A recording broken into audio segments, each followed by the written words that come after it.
Hello, ഇന്ന് വന്നിട്ടുള്ളത് ഒരു അടിപൊളി ചിക്കൻ കറീൻ്റെ റെസിപ്പി ആയിട്ടാണ് കേട്ടോ.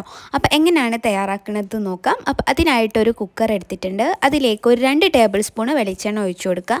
അതിലേക്ക് ഒരു 2 ഗ്രാമ്പൂ, 2 ഏലക്കയും ഒരു ചെറിയ കഷ്ണം പട്ടയും ഒന്ന് പൊട്ടിയതിന് ശേഷം ഒരു 10 അല്ലി ചെറിയുള്ളി ചതച്ചത് ചേർത്ത് നന്നായിട്ടൊന്ന് വഴറ്റിയെടുക്കുക. ഈ ചെറിയുള്ളി നന്നായിട്ട് വഴന്നതിന് ശേഷം ഇതിലേക്ക് ഒരു വലിയുള്ളി അരിഞ്ഞത് ചേർത്ത് നന്നായിട്ട് വഴറ്റിയെടുക്കുക. പിന്നെ ഇതിലേക്ക് ഉപ്പും കൂടി ഒന്ന് ചേർക്കണം കേട്ടോ. ആവശ്യത്തിനുള്ള ഉപ്പ് ചേർത്ത് ഈ ഉള്ളി നന്നായിട്ട് വേവുന്നത് വരെ വെയിറ്റ് ചെയ്യാം. നന്നായിട്ട് വെന്തതിന് ശേഷം ഇതിലേക്ക് ഒരു 1/2 ടേബിൾ സ്പൂൺ ഇഞ്ചി വെളുത്തുള്ളി പേസ്റ്റും ഒരു 2 പച്ചമുളക് അരിഞ്ഞതും ചേർത്ത് നന്നായിട്ടൊന്ന് മിക്സ് ചെയ്തെടുക്കുക.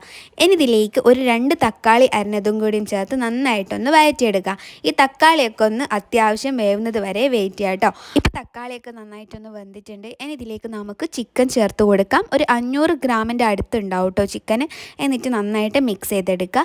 ഇനി ഇതിലേക്ക് ഒരു 1.5 ടേബിൾ സ്പൂൺ മുളക് പൊടിയും ഒരു 1/2 ടീസ്പൂൺ മഞ്ഞൾപ്പൊടിയും പിന്നെ ഒരു 1/2 ടീസ്പൂൺ ഗരം മസാലൻ്റെ പൊടിയും ചേർക്കുക. പിന്നെ ഉപ്പ് കുറച്ചുകൂടി വേണമെന്ന് തോന്നിയിട്ടുണ്ടായിരുന്നു, അതും കൂടിയും ഇതിലോട്ട് ചേർത്ത് കൊടുത്തിട്ടുണ്ട്. എന്നിട്ട് നന്നായിട്ടൊന്ന് മിക്സ് ചെയ്തെടുക്കുക കേട്ടോ. ഒരു 5 മിനിറ്റ് നമ്മളിതൊന്ന് സ്റ്റൗവിൽ വെച്ചിട്ട് വെള്ളം ചേർത്തിട്ട് നമുക്ക് കുക്കർ അടച്ച് വെക്കാം കേട്ടോ. അപ്പം 1 ഗ്ലാസ് വെള്ളമാണ് ഞാൻ ചേർത്തിട്ടുള്ളത്. എന്നിട്ട് നന്നായിട്ട് മിക്സ് ചെയ്തിട്ട് കുക്കർ അടച്ച് വെക്കുക. എന്നിട്ട് ആദ്യം ഹൈ ഫ്ലെയിമിൽ 2 വിസിലും പിന്നെ ലോ ഫ്ലെയിമിൽ 1 വിസിലും അടിച്ചതിന് ശേഷം നമുക്ക് കുക്കർ തുറക്കാം കേട്ടോ. അപ്പം അടിപൊളിയായിട്ടുള്ള ചിക്കൻ കറി ഇവിടെ റെഡി ആയിട്ടുണ്ട്. എല്ലാവർക്കും ഇഷ്ടമായെന്ന് കരുതുന്നു.